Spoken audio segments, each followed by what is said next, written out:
আমার জীবনে অনেক স্বপ্ন ছিল, যদি আমার বাবা বেঁচে থাকতো তাহলে আমার অনেক স্বপ্ন ছিল যে আমি পড়াশোনা করে ডক্টর হব। হ্যাঁ, কিন্তু আমার বাবা নেই। বাবা না থাকার জন্য আমার মা আর কি সেলাই মেশিনের কাজ করে আমাকে পড়াশোনা করাই। তো জানি না, আমি বুঝি বেশি দূর পড়াশোনা করতে পারবো না। আপনাদের ভালোবাসায় আসলাম অসহায় মেয়ের জীবন গল্প নিয়ে। আসসালামু আলাইকুম। ওয়ালাইকুম সালাম। হ্যাঁ, আপু কেমন আছো? হ্যাঁ ভাইয়া, আমি ভালো আছি। হ্যাঁ, তোমার নামটা জানো কি? উর্মি। উর্মি। তোমার দেশের বাড়ি home district? Home district Barishal Bhola. আচ্ছা, তোমার ফ্যামিলিতে কে কে আছেন?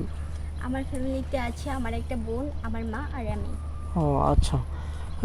ফ্যামিলিতে তোমার দুই বোন, ভাই নেই তো? না, দুই বোনের ভিতরে কে বড়?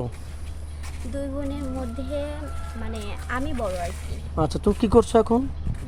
আমি এখন পড়াশোনা করি। ও আচ্ছা, কি এসএসসি পরীক্ষা দিছো? হ্যাঁ, এসএসসি পরীক্ষা দিয়েছি। দেখে কলেজে গেছো এই তো?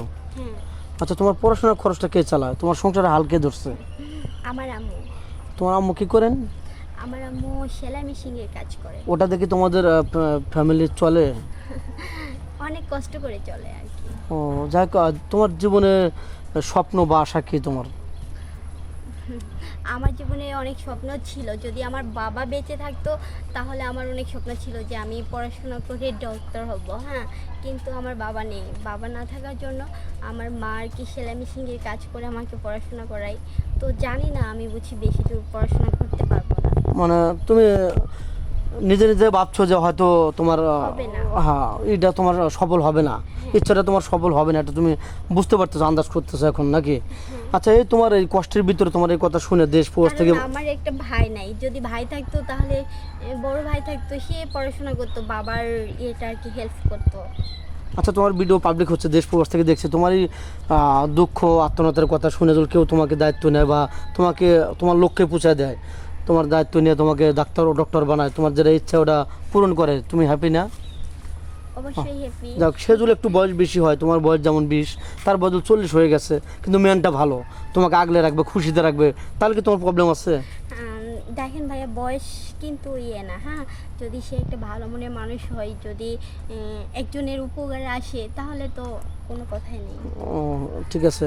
যাক, তোমাকে যদি কোনো প্রবাসী ভাই বিয়ে করে বাইরে নিয়ে যেতে চাই, তোমার আম্মুর বা তোমার ফ্যামিলিগত কোনো প্রবলেম হবে কি না? বাইরে যাবে? হ্যাঁ, বাইরে তো যেতে দিবে না। যেতে দিবে না? যেহেতু স্বামী যেখানে থাকবে সেখানে তো থাকতে বাধ্য। তোমার আম্মুকে খরচ দিবে বা দেখাশোনা করবে, ছেলেটা ভালো, তাহলে এই প্রবলেম কোথায়? 1 বছর পর পর নিয়ে আসা করবে। হ্যাঁ, যদি ছেলেটা ভালো হয়, যদি ভালো মনের হয়, যদি বোঝে আমার ফ্যামিলি থেকে যদি যেতে দেয়, তাহলে আমি যাব। আচ্ছা, তুমি তো মুসলমান না? হ্যাঁ, মুসলমান। নামাজ কালাম তো পড়া হয়? হ্যাঁ, নামাজ কালাম। আচ্ছা, তোমার কি যৌথ ফ্যামিলি ভালো লাগে না সিঙ্গেল ফ্যামিলি ভালো লাগে? আমার কাছে যৌথ ফ্যামিলি ভালো লাগে। এরকমটা কেন? কারণ এখন এখন চাচ্ছে যে বর্তমান যে কালচার শুধু স্বামীকে চায়, কারণ স্বামী কিনে টানাটানি করে, শ্বশুর শাশুড়ি কিনে টানে না। না ভাইয়া, আমি আমি বলবো যে মা বাবা অনেক কষ্ট করে ছেলেকে বড় করে মানুষ করে। হ্যাঁ, তারপরে যদি তার ওয়াইফকে পেয়ে সে যদি তার ফ্যামিলিকে ভুলে যায়, তাহলে তো সেটা দুঃখজনক বিষয়, তাই না? অবশ্যই। আমি চাই সবাই মিলে একসাথে থাকবো।